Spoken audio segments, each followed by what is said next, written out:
사랑합니다. 환영해 주셔서 감사합니다. 제가 이 교회 한 3번 정도 온 것 같은데 아마 기억이 나실 분들은 나시고, 우리 온라인 통해서도 예배 드리신 분들이 계시죠?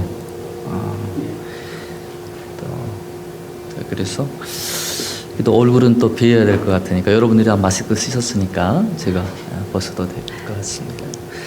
자, 오늘 우리에게 주시는 하나님의 말씀은 누가복음 5장 1절로 11절의 말씀입니다. 오늘 우리에게 주시는 하나님의 말씀 누가복음 5장 1절로 11절입니다. 우리 한 목소리로 주신 하나님의 말씀을 함께 봉독하도록 하겠습니다. 무리가 올려와서 하나님의 말씀을 들을새 예수는 게네사렛 호숫가에 서서 호숫가에 배 2척이 있는 것을 보시니 어부들은 배에서 나와서 그물을 씻는지라. 자, 예수께서 한 배에 오르시니 그 배는 시몬의 배라. 육지에서 조금 떼기를 청하시고 앉으사 배에서 무리를 가르치시더니 말씀을 마치시고 시몬에게 이르시되 깊은 데로 가서 그물을 내려 고기를 잡으라. 시몬이 대답하여 이르되 선생님, 우리들이 밤이 새도록 수고하였으되 잡지 않은 것이 없지만은 말씀을 의지하여 내가 그물을 내리리이다 하고, 그렇게 하니 고기를 잡은 것이 심히 많아 그물이 찢어지는지라. 이에 다른 배에 있는 동무들에게 손짓하여 와서 도와달라 하니 그들이 와서 2배의 채움에 잠기게 되었더라. 시몬 베드로가 이를 보고 예수의 무릎 아래 엎드려 이르되 주여, 나를 떠나소서, 나는 죄인이로소이다 하니, 이는 자기 및 자기와 함께 있는 모든 사람이 고기 잡힌 것으로 말미암아 놀라고 세베대의 아들로서 시몬의 동업자인 야고보와 요한도 놀랐음이라.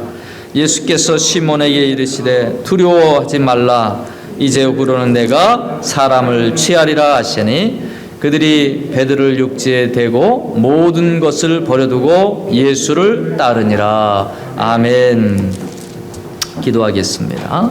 하나님 아버지, 오늘 이 시간 저희들을 불러주셔서 주 앞에 예배자로 서게 하시니 감사합니다. 이 시간 예배하는 심령마다 하나님 기억하여 주시고 저희들의 예배를 흠양하여 주시며 하늘의 신령한 복으로 이 시간 채워 주시옵소서. 성령께서 말씀 가운데 임하여 주시고 주의 은혜가 강물같이 넘치는 귀한 축복의 시간이 되게 하여 주옵소서. 예수님의 이름으로 기도하옵나이다. 아멘.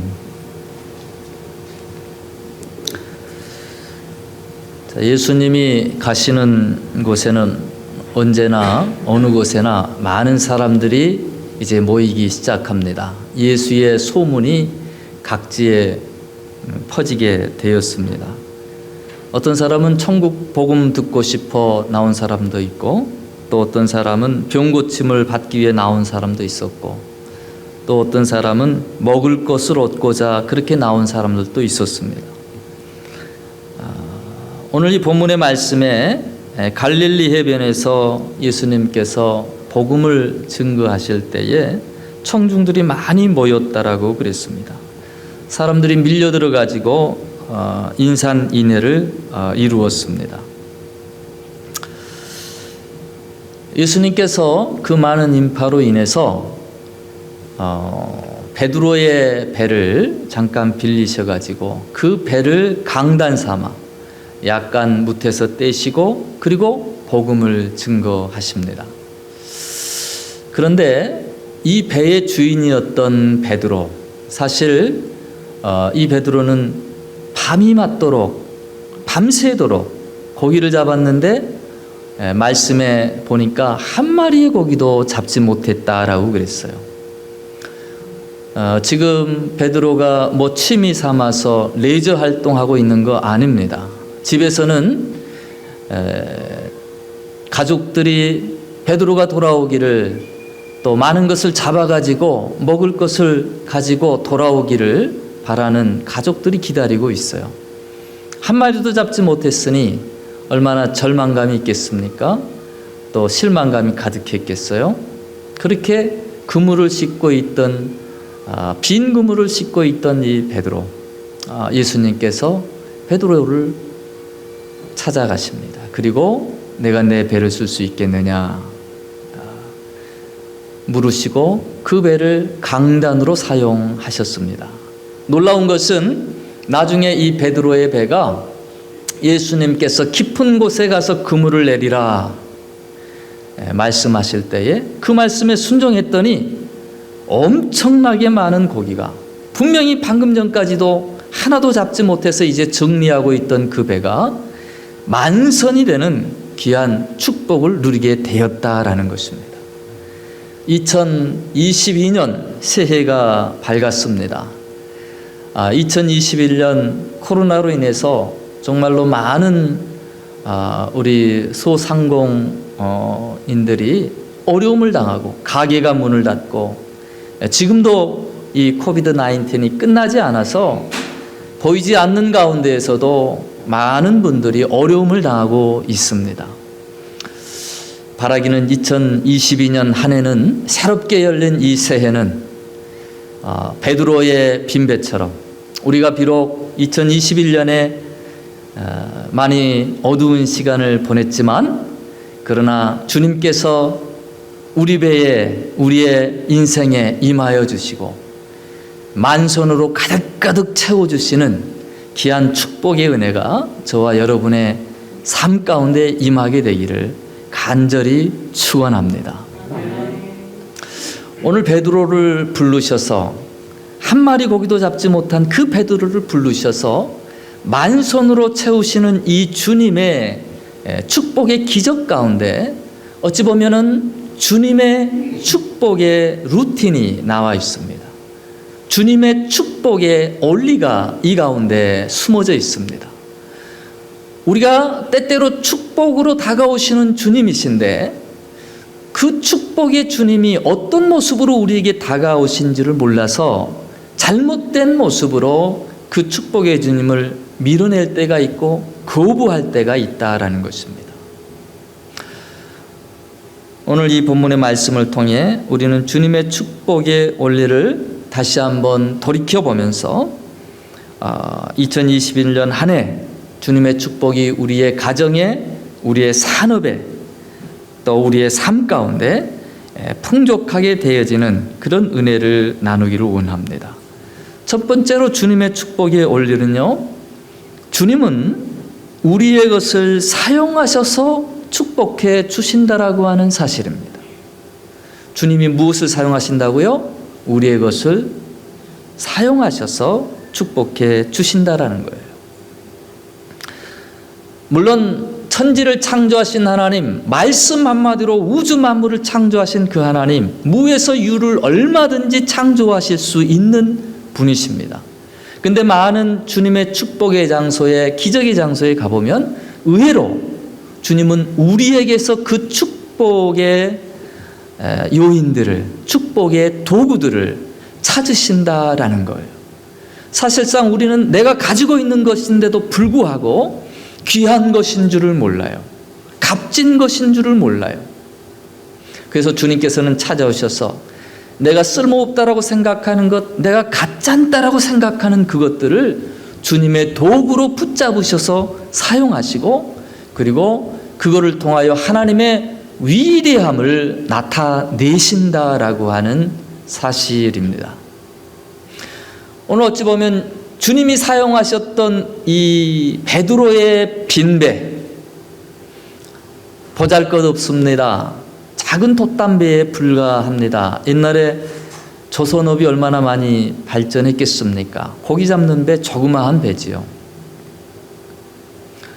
밤새도록 베드로의 손에 갖고 있었을 때는 한 마리의 고기도 잡지 못한 그런 도구였습니다. 그런데 주님이 이 도구를 붙잡으셔서 사용하실 때 바로 그 배는 축복의 만선이 되었다라는 것입니다. 모세에게 하나님께서 찾아오셔가지고 그를 모세의 지도자로 세우실 때를 보면은요, 모세야 내 손에 있는 것이 무엇이냐라고 물어보십니다. 40년 동안 광야에서 목동 생활을 하던 그 모세의 자존감이 떨어질 대로 떨어졌습니다.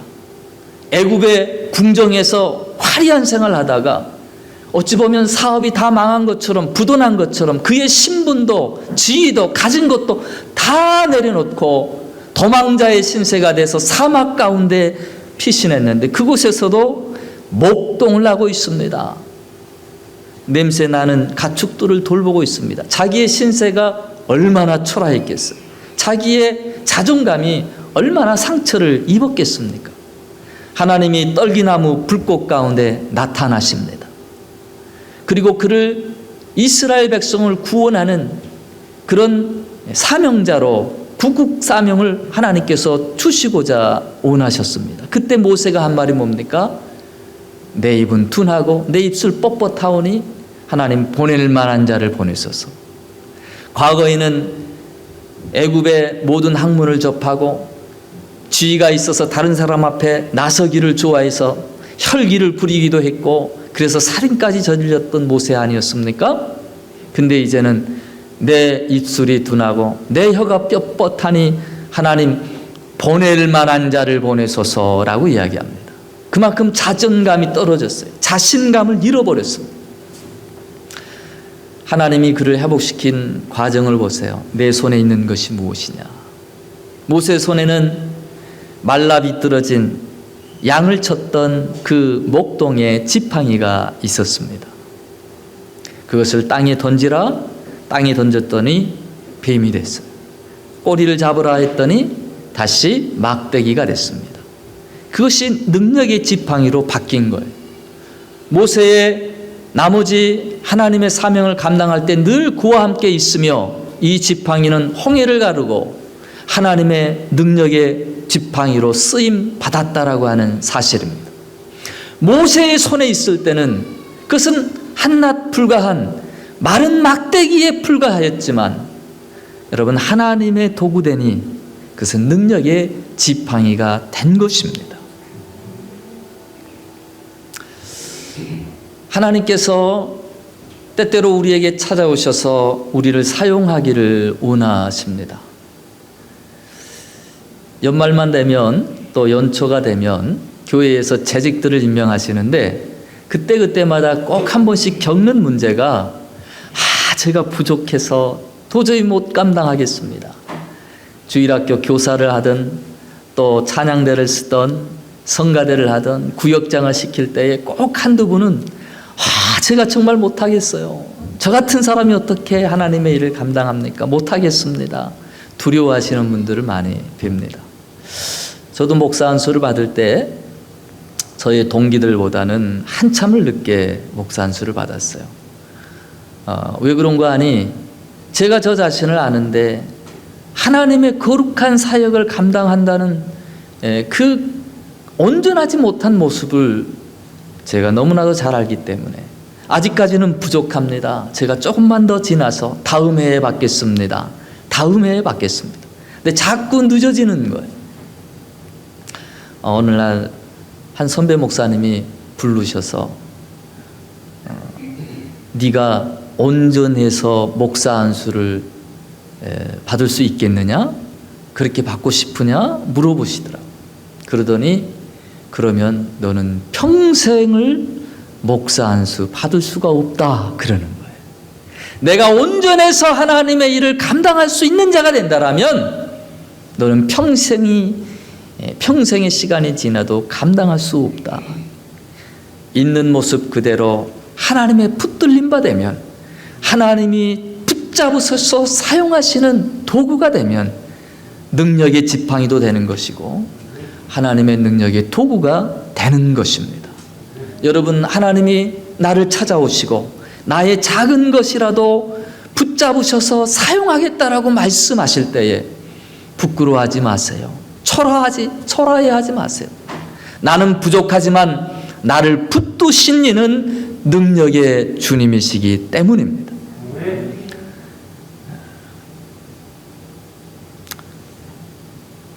열왕기하 4장에 보면 엘리사 선지자 생도의 아내에게 묻습니다. 내 집에 있는 것이 무엇인지 내게 고하라.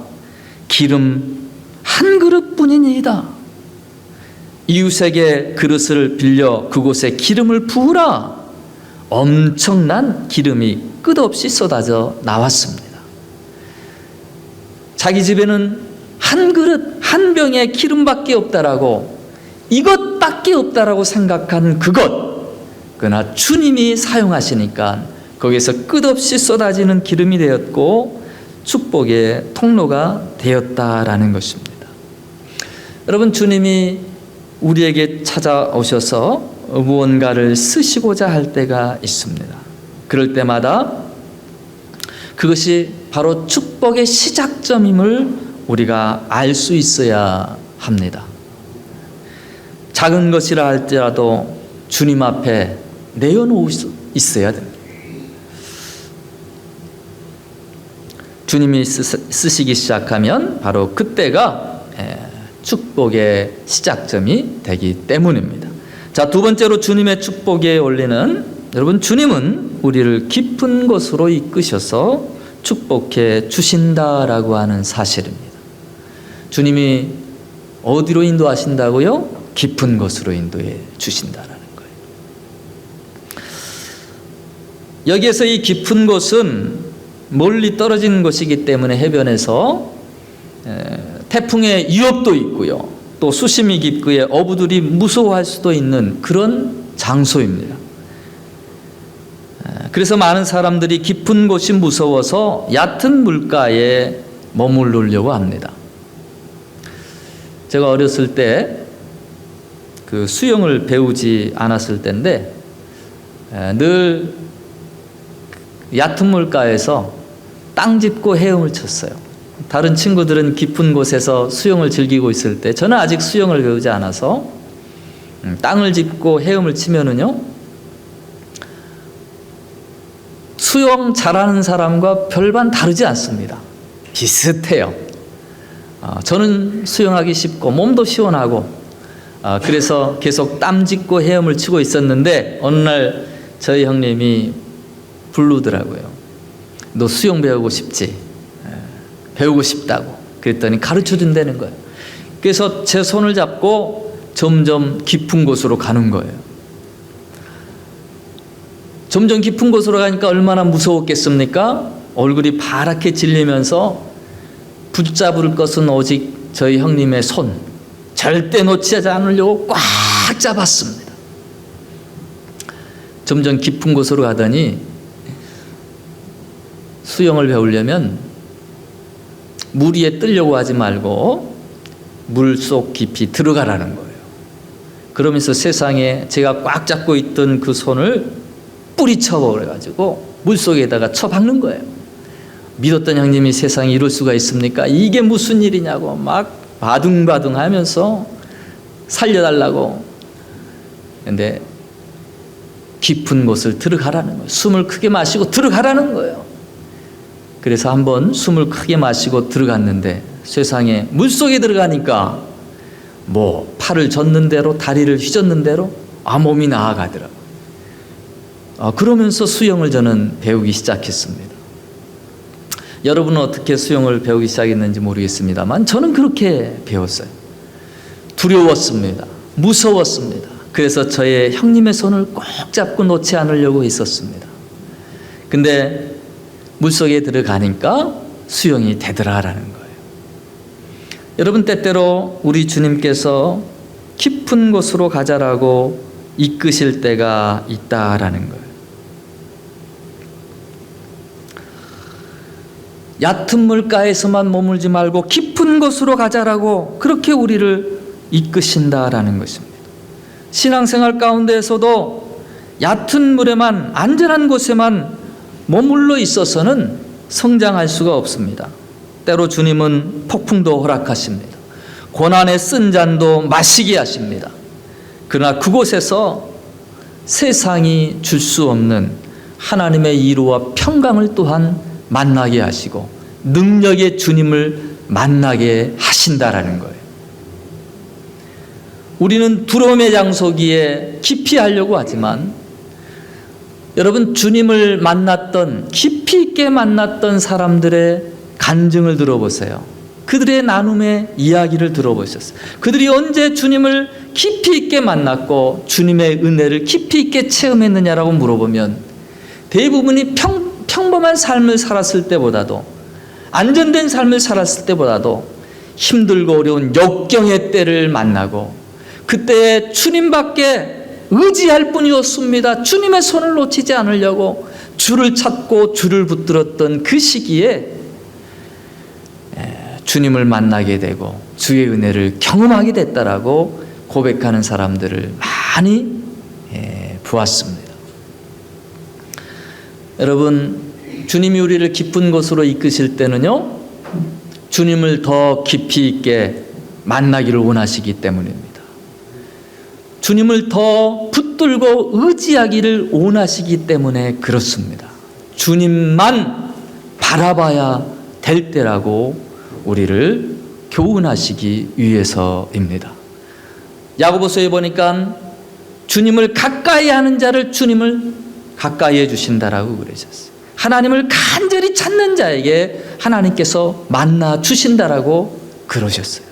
우리의 마음이 언제 간절해지느냐, 우리의 마음이 언제 절실해지느냐, 도리어 그때는 잔잔한 때보다도 풍랑의 때이고요, 그때는 고난의 때일 수도 있습니다.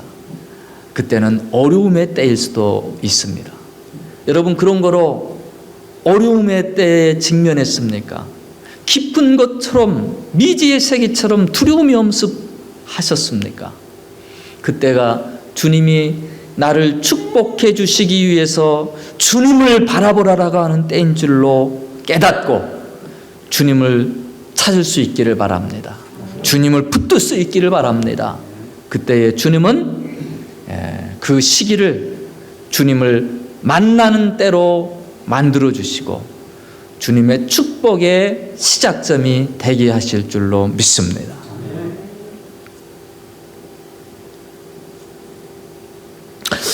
주님의 축복이 오늘 세 번째로, 주님은 우리에게 순종할 수 있는 믿음을 주셔서 축복하신다라는 것입니다. 우리에게 무엇을 주신다고요? 믿음을 주셔요. 순종할 수 있는 믿음을 주십니다. 여러분, 이 믿음이라고 하는 것이 참 귀하고도 복된 것입니다. 아무리 하나님을 믿으려고 내가 믿어보려고 하는데 나는 내 주먹밖에 못 믿겠어, 그런 사람도 있고요, 안 믿어진다라는 거예요. 세상에 보지도 못한 하나님을 아버지라고 부르는 사람들을 보면서 참 대단하다, 어떻게 생판 모르는 남을 아버지라고 부르느냐고 하나님을. 그런 사람도 있어요. 자기 딴에는 믿어보고 싶은데 안 믿어지는 거예요. 교회는 나와보는데 안 믿어지는 거예요. 여러분, 믿음도 하나님이 주시는 선물입니다. 하나님이 우리 가운데 우리의 마음을 감동해 주시는 거예요. 하나님이 우리의 마음을 감동해 주신 때가 있어요. 오늘 이 베드로를 보면은요, 늘 생업에 바빴던 사람입니다. 메시아라는 분이 오셨다라고 하는 소문이 각지에 퍼졌고 많은 사람들이 지금 군중으로 그 앞에 모여 있지만은 그는 생업에 바빠서 예수님을 만나러 가지를 못했습니다. 말씀을 들을 자리에 나아가지를 못했습니다. 그때 예수님께서 그를 찾아오셔가지고 그 배를 쓰시겠다라고 하시면서 배를 육지에서 뛰게 하시니 이 베드로는 어쩔 수 없이, 달리 말하면 아주 코가 끼어가지고 도망갈 수도 없이 예수님의 말씀의 잔치에 지금 참여하고 있게 되었다라는 것입니다. 여러분, 믿음은 어디에서 나느냐? 로마서 말씀 보니까 믿음은 들음에서 나며 그 들음은 예수 그리스도의 말씀으로 말미암는다라고 그랬어요. 요한복음에 보니까 태초에 말씀이 계셨고 그 말씀이 육신을 입고 이 땅에 오신 것, 그것이 곧 임마누엘 예수 그리스도시다라고 우리에게 일러주고 있습니다. 여러분, 말씀은, 하나님의 말씀은 한 말씀으로 천지를 창조하십니다. 여호와께서 말씀하시니 천지가 일제히 일어선다라고 그랬어요. 말씀에는 권능이 있고 능력이 있어서 우리의 심령과 골수를 찔러 쪼갠다라고 그랬습니다. 여러분, 하나님 말씀 자체에 생기가 있어요. 생명력이 있어요. 능력이 있습니다. 여호와의 말씀을 듣는 자마다 살아나는 줄로 믿습니다. 도망갈 수도 없이 상업의 밭에서 이제껏 말씀의 잔치에 참여하지 못했던 이 베드로를 주님이 그 말씀의 잔치에 참여케 했습니다. 그리고 말씀을 들으면서 베드로에게 심령의 변화가 일어났습니다. 그의 마음에 주님의 터치하심이 일어났다라는 것. 그걸 어떻게 할 수 있느냐? 이 베드로가 나중에 제일 처음에는 선생님이라는 단어가 주여 나를 떠나소서. 그가 말씀을 받고 말씀 앞에서 벌거벗은 자와 같이 죄인된 자신의 모습을 깨닫고 주여 나를 떠나소서, 나는 죄인이로소이다. 그의 고백을 보았을 때 분명히 그는 말씀 가운데 주님을, 하나님을 배웠다라는 거예요. 이와 같은 이 베드로의 모습은 과거 하나님의 임재 앞에서 하나님을 만났던 사람들이 하나같이 깨달았던 거예요. 하나님 앞에 서게 되면 자기 자신이 이제껏 자기 잘났다라고 교만했던 사람이 죄인된 자기의 모습을, 벌거벗은 것과 같은 죄인의 모습을 발견하고 나는 죄인입니다, 부복하게 되어 있어요. 낮아질 수밖에 없게 되어 있어요. 크신 하나님 앞에 작아진 모습을 발견할 수밖에 없다라는 것이죠. 베드로는 이와 같은 말씀을 듣고 그 마음 가운데 변화가 일어났습니다. 그래서 주님이 깊은 데로 가서, 베드로야 깊은 데로 가서 그물을 내리라 라고 했을 때에 베드로의 말을 들어보세요.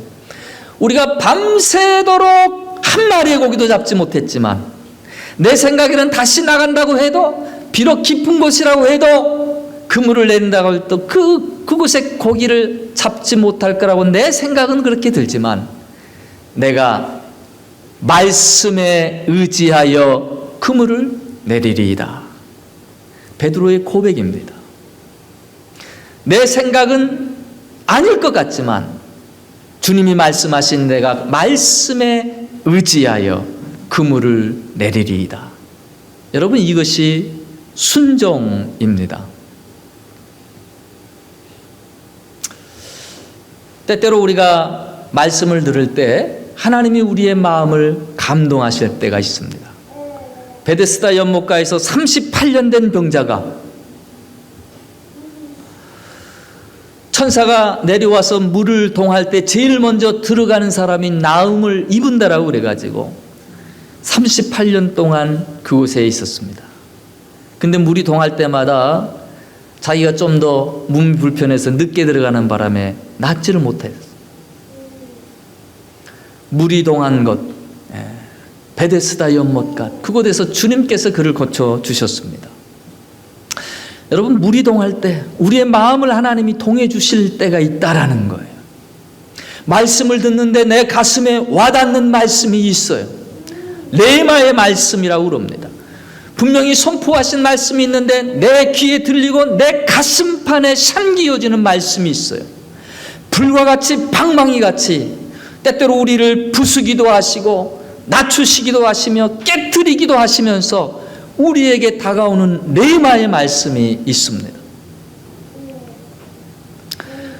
엠마오로 가는 두 제자가 예수님이 십자가에 못 박혀 죽으셔서 낙담하고 상심해서 이제 고향으로 내려가는 두 제자에게 예수님께서 다가오셔서 말씀을 증거하십니다.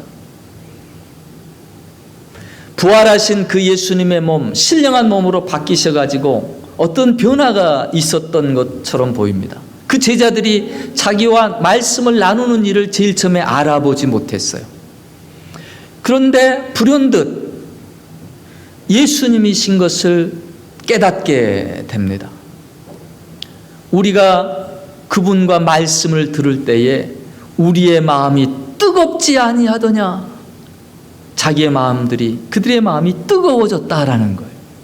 바로 주님의 말씀을 통해서 우리를 만지신 거예요. 도전하신 거예요. 감동하신 거예요.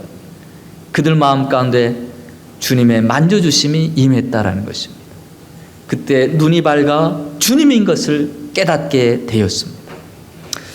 여러분, 순간순간 삶 가운데 기도하는 중에, 말씀을 듣는 중에, 말씀을 읽고 묵상하는 중에 주님이 우리에게 찾아오셔서 감동 주시는 그때에 여러분, 그 감동을, 그 만져주심을, 그 깨닫게 하신 그 음성을 무시하지 마시기 바랍니다. 그 말씀에, 오늘 베드로처럼 말씀에 의지하여 내가 그물을 내리리이다, 순종할 수 있게 되시기를 축원합니다.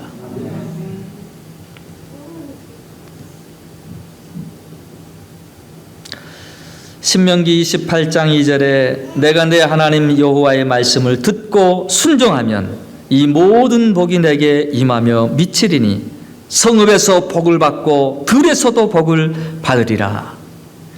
2022년 한 해 하나님의 말씀에 순종하며 이와 같은 축복이 임하게 되기를 다시 한번 축원드립니다.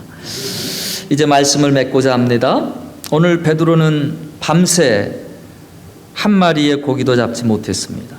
아침이 되어 빈 그물을 씻고 있었습니다. 그때 주님께서 베드로의 배에 오르셨고 그 배를 사용하셔서 말씀을 전하셨습니다. 만일 배가 고기로 가득 차 있었다면 주님께서는 그 배를 쓰지 못하셨을 겁니다. 빈 배가 처음에는 절망이었고요, 실패였고요, 아픔이었지만 주님께 쓰임받는 도구가 되었을 때 바로 축복의 장소가 되었다라는 것입니다. 이것이 바로 빈배의 은혜입니다.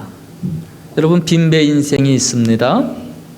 건강을 지키고자 힘썼지만 건강을 잃어버렸습니다. 물질을 채웠다라고 생각했으나 어느 순간 다 날아가 버렸습니다. 가정의 행복을 위해서 모든 것을 다 바쳤는데 그 가정이 삐그덕거립니다.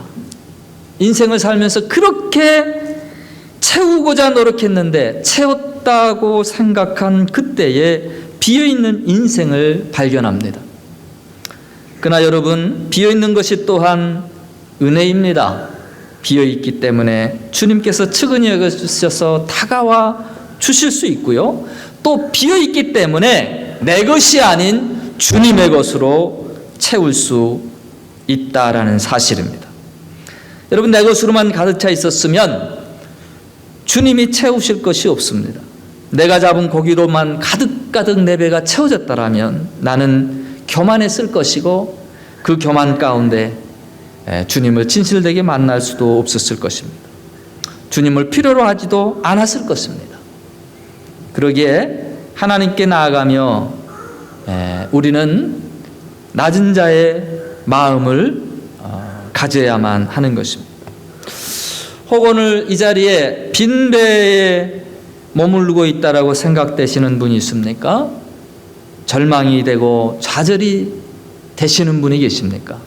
오늘 주님이 다가오셔서 우리를 축복해 주시는 이 축복의 원리를 다시 한번 되새기며 곱씹어 보실 수 있기를 원합니다. 2022년 한 해에 주님은 여러 가지의 모습으로 우리의 삶 가운데 다가오실 것입니다. 축복을 하고 다가오실 것입니다. 그때 이 축복의 원리들을 기억하면서 주님을 만날 때를 아시고 주님이 나를 축복하실 때를 아시고 더 주님 앞에 나아가야 될 때를 아시고 그 축복의 기회를 놓치지 마시고 꼭 붙잡으셔서 여러분의 인생의 배가 만선으로 가득가득 채워지는 귀한 축복 다 받으실 수 있게 되기를 주의 이름으로 축원합니다. 기도하겠습니다.